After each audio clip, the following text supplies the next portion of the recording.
It's the Rupi and Dan show. What? It's the Rupi and Dan show. What? It's the Rupi and Dan show. What?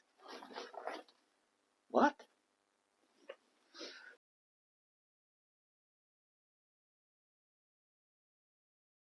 Hey. Hello. What's happening, people? How you doing? Welcome to the Rupi and Dan show. Hey. And welcome to our living room. Yeah, so we moved away from the studio today. Yeah, we thought we'd be, a little bit more chilled out, chilled on the couch. We know it's been a little while since our kind of pilot episode. I want to check back in with everybody. Life is hectic. We've all got things that we need to do. Yeah. But we want to come back with our Oscar edition of the show for you. So we can talk about the Oscars that happened just at the weekend. Wow. You know what? I didn't even know they were happening until it happened. We're going to catch up together, actually, because I missed out on a lot. And it's pretty interesting from what I've seen. Yeah, award season it's kind of come to a close. Finishes with the Oscars. Obviously, you have the BAFTAs, Golden Globes before that as well. But the Oscars is the one that everyone looks forward to. And it was a very interesting show. Some good highlights, which we're going to kind of delve into. But, interesting winners as well. Yeah, some good ones, actually. So as we start the show, just a couple of things. So now we actually have a sponsor.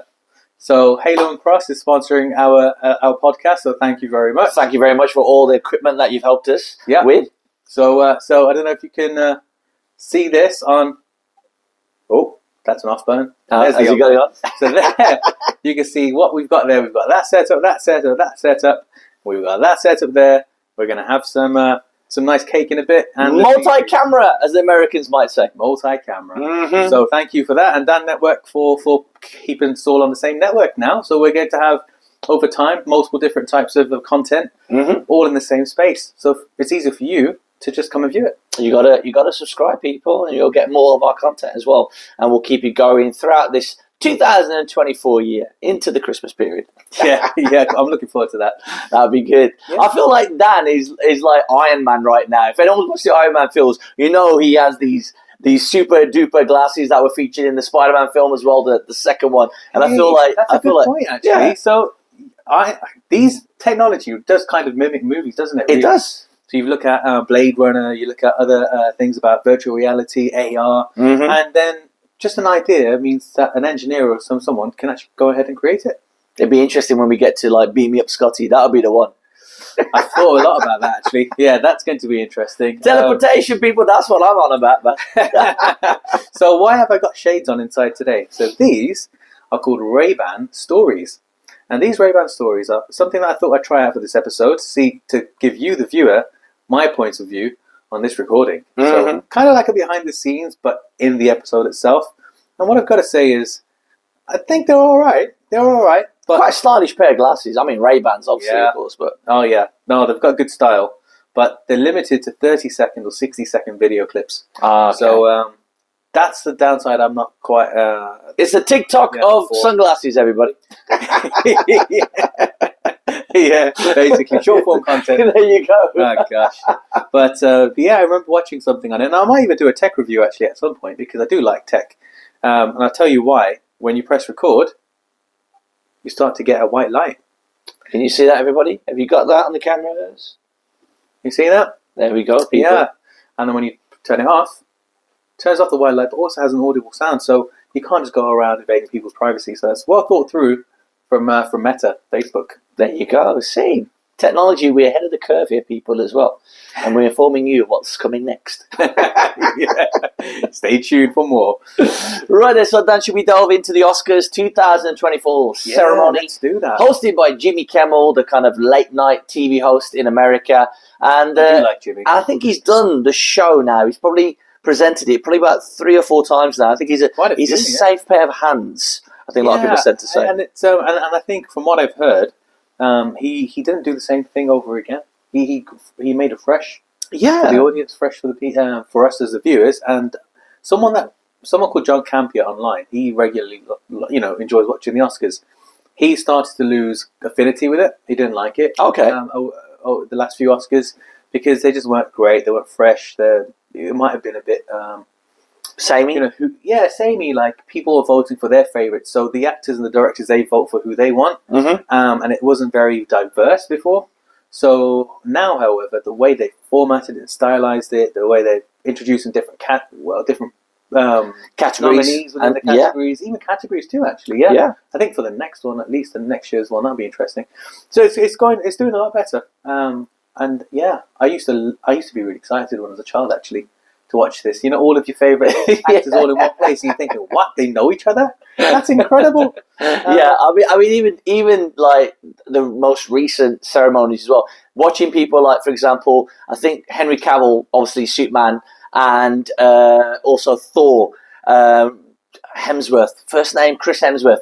So to see the two of them standing on stage together, kind of presenting award, still, you know, that little kid in you goes, "Oh my God, that's Superman and Thor together!" And obviously, that's like Marvel and DC crossing over. So things like that. And we were talking kind of before we started the show as well, how WWE have made a bit of an impact on this year's Oscar ceremony with John Cena. If no one knows, he came out and did a sketch where he was basically starting naked people. Just using kind of like the nominations kind of like folder and envelope just to cover his, you know what I mean. But as he exited the stage, who was about to come on to present award? None other than Dwayne "The Rock" Johnson, and they shared a little moment where they shook each other's hands. Nice. So I was like, interesting. They made it all the way to Hollywood. Yeah, and in the wrestling world, they consider each other brothers. You know, especially if you you do your bit, you don't take the mick. So they've got a lot of respect for one another. So that's a nice, cool moment. Yeah, you know what? I'd really want to see Dave Bautista, John Cena, and The Rock in a film, because that would be like, how would they even... The egos there be awkward to manage, but if they ever could get the three of them in a film, I mean, WWE would go crazy over that, I think. So, quick, before we start the Oscars talk, actually, quick tangent. Sure. I thought Hulk Hogan was the first wrestler to get into the movies and kind of open things up. What I didn't know was that it was actually The Rock's granddad, Peter Maivia, High Chief Peter Maivia, who was in James Bond movie. Mm-hmm. He's the one that kick-started it off for everyone else. He did. Now look where his grandson's at, the doors that he opened. John Cena's now in the movies, like he said, Batista. And I think even Becky Lynch is going into a movie. Is she? Because I know Seth Rollins, her husband, the current WWE World Heavyweight Champion, he is playing a villain, I believe, in the new Captain America film. So he's playing a villain that's got like a cobra kind of thing about him. He's like a snake or something like that. Nice. But yeah, so he had to take a bit of time out from WWE to film those scenes. Oh, great. So that'd be interesting to see Seth Rollins in the film industry. Oh, so he had an injury. Well, possible injury. They do that in wrestling. All right, my friend. Well, let's get cracking with the Oscars then. Oscars! I've got my cake and I'm ready. Oh, we're ready, people. Look at these. Oh, this is beautiful slice of cake here. Thanks, wife. Thank you to your wife for these. This is awesome. Got a nice cup of tea here with the Batman matching the t-shirt. See, we come coordinated, people. Right, let's get into the Academy Awards then, 2024. The Oscars, more commonly known as. And we had Jimmy Kimmel, as we mentioned earlier, as the host. We've got some highlights. We're just going to share them, and we're going to go through what they were as well, and our opinions on the Oscars. So let's get to it. If I can just quickly get these for you. Here we go. So, obviously, we had the Ken song from the Barbie film. We've got Cillian Murphy winning the Best Actor award. Also, you've got Iron Man there. You've got, also, we just saw Danny DeVito and Arnold Schwarzenegger. That was more of my favourite sketches, their kind of Batman thing that they did as well. Emma Stone winning Best Actress and coming on the stage there with a dress. Billie Eilish winning Best Song. I think it was Best Original Song. There's Jimmy Kimmel there. I think he changed his jacket halfway through the show as well. And he mentioned something about continuity and how they couldn't cut him out. Al Pacino, I've got to say, I was a little bit disappointed by Mr. Al Pacino. The acting god that is Al Pacino.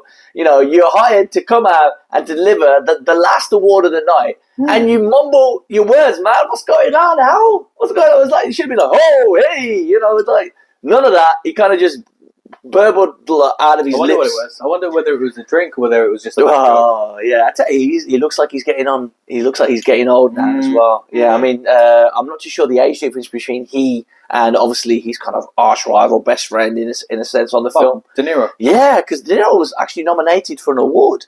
So Yeah, and he was looking a lot better, but there they are. I think that was the big kind of elephant in the room for the Oscars, in that Barbie didn't win as many awards as people think it should have done. Yeah, that's a shame. But, just being there, they were winners. Yeah. I mean, the fact that they were the highest grossing movie of 2023, they won.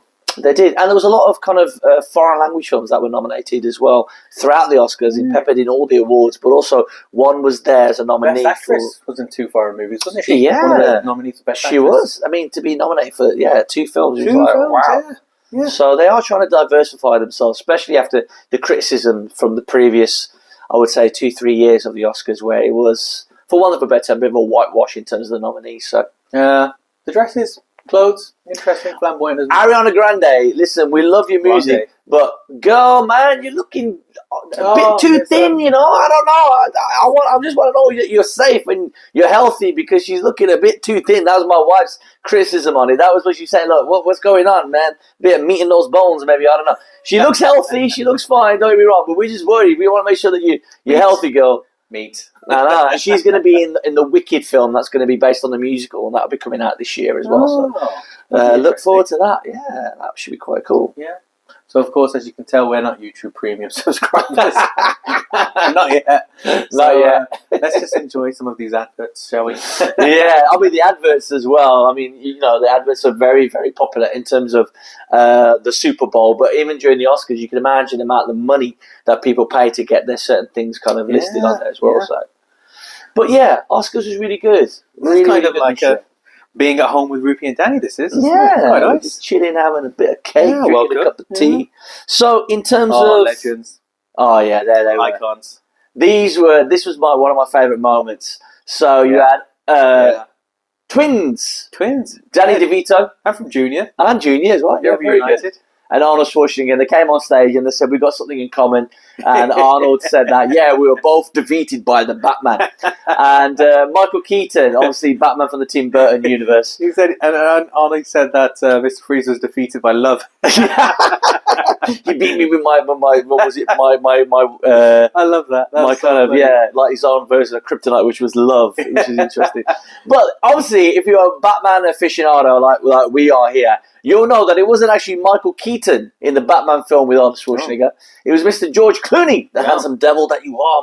They both reprised their role in the Flash movie last year. Oh, yes, they did. Yeah, very good point, actually. So I think George Clooney was kind of just adding it at the end. There was all sorts going on with the Flash in terms of how they wanted to put the ending on that, because obviously James Gunn took over the DC universe and wanted to put his spin on things. I still enjoyed the Flash.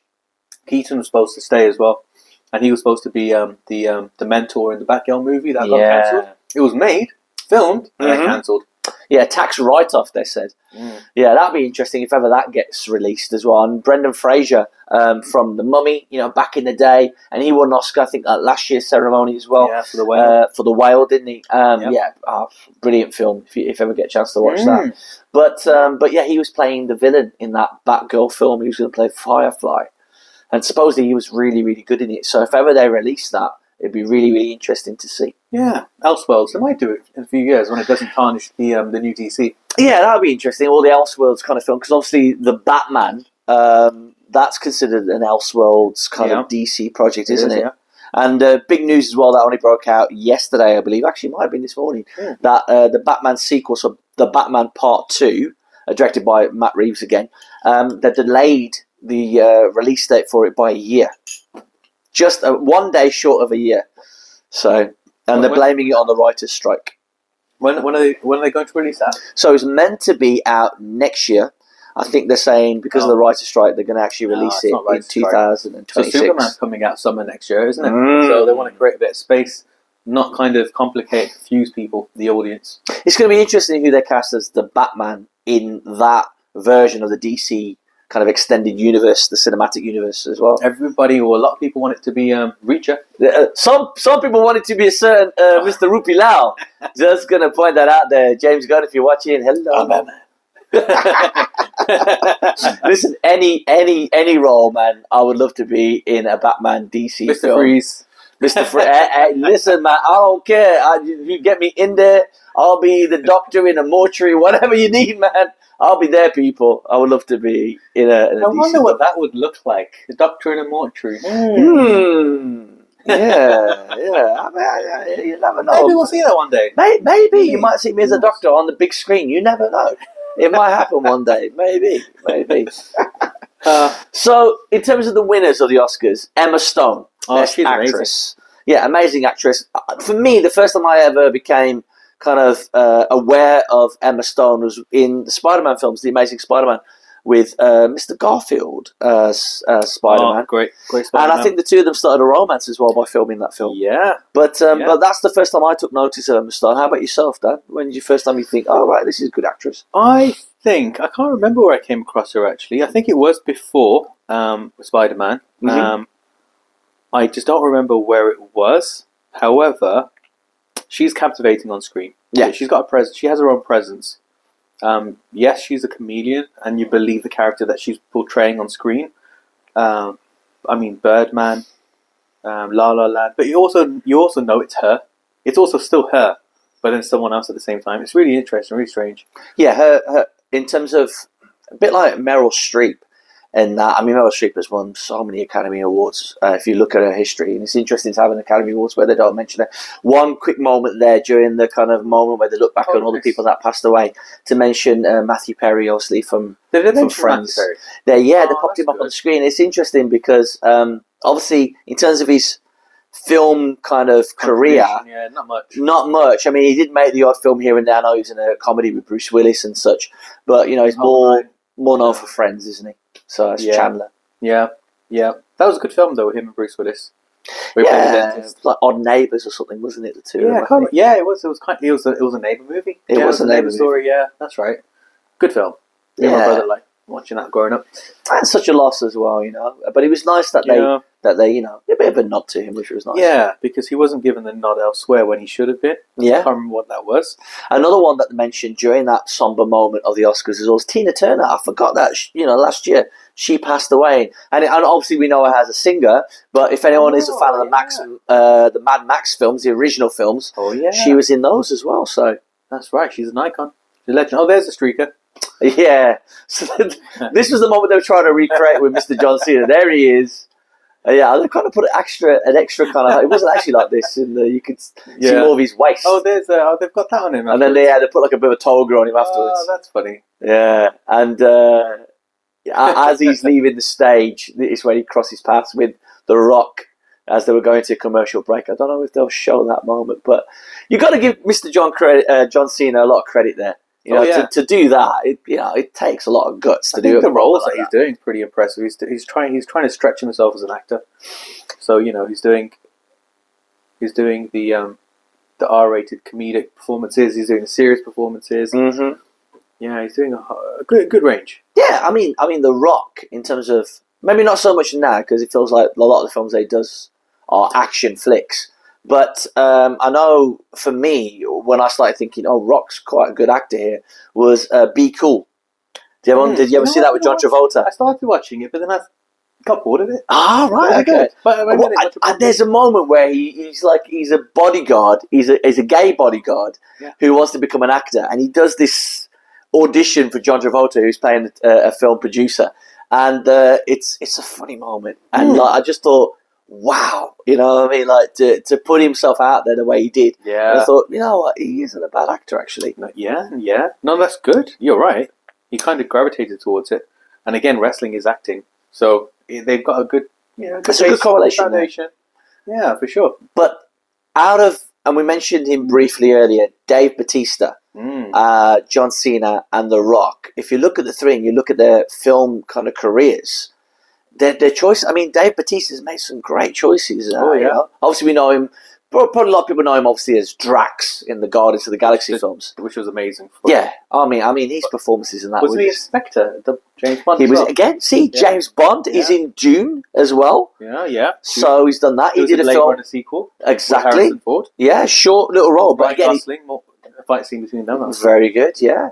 But what else did he do as well? An M. Night Shyamalan film.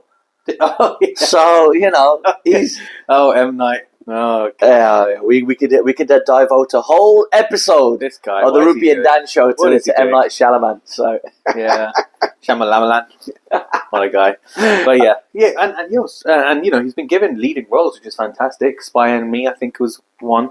Children's Base and Dawn of the Dead, I think, with Snyder. Yep. So he can carry a movie, I think. Yeah, he made a very kind of offbeat action kind of comedy as well, set in the West Ham Upton Park old stadium. Hey. Yeah, you'll find this on streaming platforms if you take a look. I forgot the name of the film, so please excuse me for this.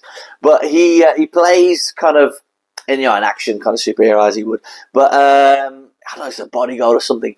But they're going through Upton Park whilst there's a match being played, and he's basically beating these henchmen left, right, and centre. Again, it escapes me the name of the film, but if you know what I'm on about, you'll know that the fight sequences are quite good in this. So that's one. If you haven't seen it, Dan, you need to take a look at that. Oh, well, yeah. Yeah, we'll find out. When you were saying that, actually, what it reminded me of was John Wick 1, where Keanu goes into the nightclub and you see Kevin Nash. Yeah. And he's just there as a bodyguard. And you're thinking, well, I didn't expect you in this movie. Have you guys ever seen one of those movies where you just seen a cameo from someone you didn't expect? You thought, oh, wow, I didn't know you're going to be in this movie. Mm-hmm. Pretty cool. John Cena in Barbie.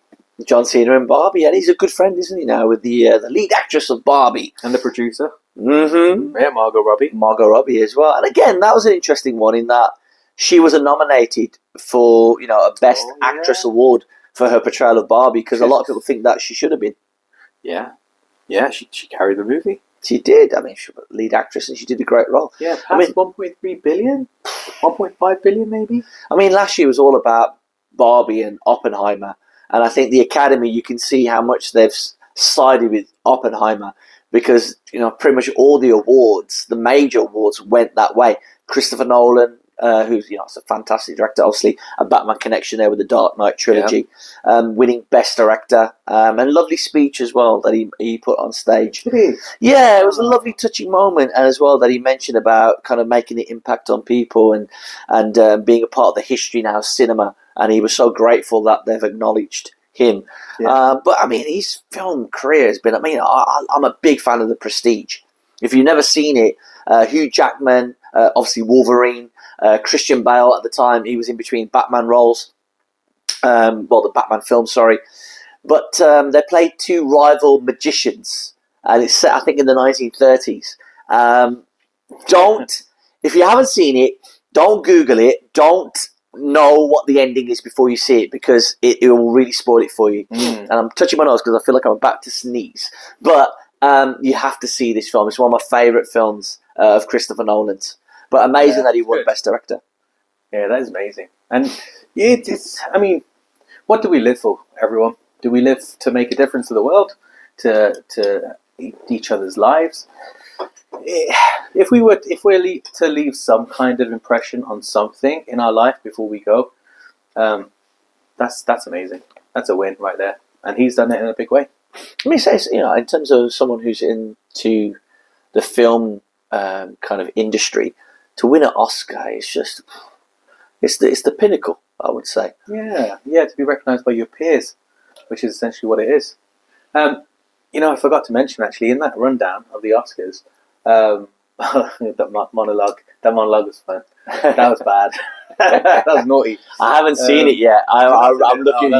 We're referring to The Rock and Cody Rhodes from WWE. Jimmy Kimmel's monologue. Oh, Jimmy Kimmel's. Oh, yeah, that was naughty. I thought you meant The Rock because I suppose I think that was quite explosive. So. And we'll come on to that in episode 2. Yes, we will. Road to WrestleMania. Yeah, oh baby. Yeah, WrestleMania 40 people. Yeah, I wanted to be there. But we'll come on to that shortly. But yeah, the Oscars, when they had the previous Oscar winners come out on stage, and then they had the ribbons down, and they had the faces, and then the ribbons went up, and then they each spoke about one of the nominees. I thought fantastic. That was amazing. Instead of having a trailer showcasing the person's role in that last movie that they were nominated for, to have someone, your peer, who knows you, to then say, oh, you know what, the work we've done together, the work you've done for the industry, what you've done in your movie, it's just amazing. It's such a good connection. That stood out for me in this Oscars. I think, if I was in that position, we saw it with a few of the winners and the nominees, it would get you emotional, people. You're already in an emotional wreck being nominated for an Oscar, hoping and praying that you win. And then to have you're someone that you admire talking about a performance of yours in such a great way, it would touch your heartstrings. And I know it did for a few. Sure. So I mean, they're just human at the end of the day. They're just people like us, just storytellers.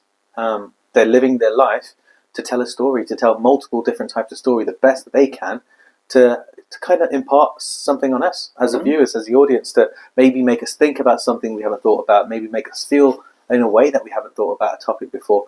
And this is what they want to do, what they do. It's not just about the money. The money is just because the audience is so big, so they get a good, remuneration of a good profit on the back end of that. But you have to be passionate to want to be an actor and to do what you do. And for these, all of those winners in the Oscars, passion shows right through. It's amazing. Yeah, and it's not easy. You have to do the work. Do your research. Know in terms of before you're on set in front of the camera, you've got to know everything about your character so you can react and you can be that person, for want of a better phrase. And we clearly saw that. And I think we would be remiss if we don't mention, obviously, we're in the West Midlands, we're very close to Birmingham. Peaky Blinders, obviously, is massive. And we had Mr. Cillian Murphy taking the award for Best Actor at this year's. It's Killian. No, Dad, don't do this. He's done this to me in the pilot. He corrects me. I've heard two pronunciations. Killian, and I've heard people say. I've heard it. Trust me, Cillian Murphy. Listen, I've heard two pronunciations of the gentleman's name, Mr. Murphy. That's what I'm going to call you, right, Mr. I feel like it's like a character from RoboCop, wasn't it? Yeah, Murphy. Murphy, where are they? But it's great to see an actor that's done great work, and he's played supporting characters. Obviously, the Scarecrow in Batman Begins. Obviously, we know him from Peaky Blinders. But, he was in The Quiet Place Part 2. He had a great little part in that. Yeah. So to see, an actor that's been working and plying his trade to be acknowledged, I feel... and it was lovely. And a little tad bit as well, being a Man United fan that I am. Hopefully no one clicks unsubscribe because I'm a Man United fan. But yeah, he wrote something about how he still believes that Roy Keane, the old captain, is still the best thing to come out of Cork in Ireland, and yet now everyone will argue that it's him because he's won an Oscar. So yeah, he's done a lot. He's done a lot for the island. He's done a lot for the UK. He's done a lot for the industry with that performance. So well done, Cillian. Well done, Emma. Well done, Oppenheimer. Nolan. Everyone that won. It was fantastic that you're able to do the work that you're doing at the level that you're doing it, pushing the boundary. It's exciting to see what movies are going to be made and distributed this year in 2024, and then at the Oscars next year. Yeah, definitely. And in terms of just kind of highlights for us in terms of films, obviously we love our comic book films, we love our action films as well. And those that weren't mentioned at the Oscars, the things that I enjoyed, I mean, Spider-Man Across the Universe as well. That was good. It was nominated for Best Animated kind of feature. Good. It didn't win, but it was a great film. Yeah. Super Mario was good for me. I enjoyed that. Super Mario Brothers, And that's interesting. That wasn't even kind of nominated. It wasn't even mentioned. And that was the second highest grossing movie, and pretty much for 10 months of 2023. In terms of films that went straight to streaming platforms, Netflix, Extraction 2 with Thor, Chris. I mean, I loved that film. That was a good movie. Extraction 2 is a great film. There's an action sequence where it's like breaking out of a prison. He goes onto a train, and it's all seamless. Yeah, that was a one shot, wasn't it? It was such a cool one shot. Yeah. Obviously, it couldn't have. There's no way you could do that as a one shot. But you couldn't see. You couldn't see the cuts. No way you could see the cuts, and that was just a fantastic action sequence. Yeah, that was good. I'm trying to think in terms of TV. Obviously, we're not talking about TV in terms of the Oscars. But Stranger Things, was that last year? Was that the year before? It's been a while, hasn't it? Yeah, they take 2-3 years to film the series. It might be coming out next year now. Yeah, the next series. But and I recently watched. I kind of fell asleep during it. My wife will tell you. But Damsel. Yes, with Millie Bobby Brown. I had it on in the background when I was doing some work. Yeah. Interesting. Yes. Interesting is the word. Yeah. Me falling asleep pretty much tells you what I think of the film. But she carried a movie. Yeah, so, it's experience for her. Fair play. It was an interesting take on a kind of fairy tale. Okay, yeah. The dragon looked cool in it. Got to give it that. Yeah. So the dragon did look good, actually. The dragon did look very scary, actually. Yeah, good detail. Very good detail. What I would say, actually, is I know this is an Oscar show. I wonder if one day there'll be another Bollywood movie that enters the Oscars, and I think since Slumdog Millionaire wasn't technically a Bollywood movie, the The other one was RRR. Yes. But only for the singing. Yeah. I've just caught another movie. I only watched it last week called Salah. Salah is on Netflix, and it's amazing. So if you're interested in watching a foreign language film, and you like action, check it out. It's really interesting. Recommendation there from Dan. Definitely want to watch if you're into Bollywood. Do your dancing, man, the Bhangra. So it's not Bollywood though. But I like the Bhangra. You get a bit of all sorts of dancing in Bollywood films as well. Well, it's worth pointing out to you guys and you that there's not just Bollywood in India. There's actually South Asian movies. So you've got India North Bollywood, I think, and India South South Asian movies, Tamil movies. Yeah, and they have been translated into Hindi, but they're created wholeheartedly, fully down south, and those movies are amazing. So this is one of those, not Bollywood. Yeah. Likes to be technical, doesn't he? Just because we're brown doesn't mean we're all the same. We're all a bit different. We all like our likes and dislikes, so yeah. But thanks for tuning into this episode. Yeah. It was about the Oscars. And it's nice to have you guys with us today. So it's been a pleasure.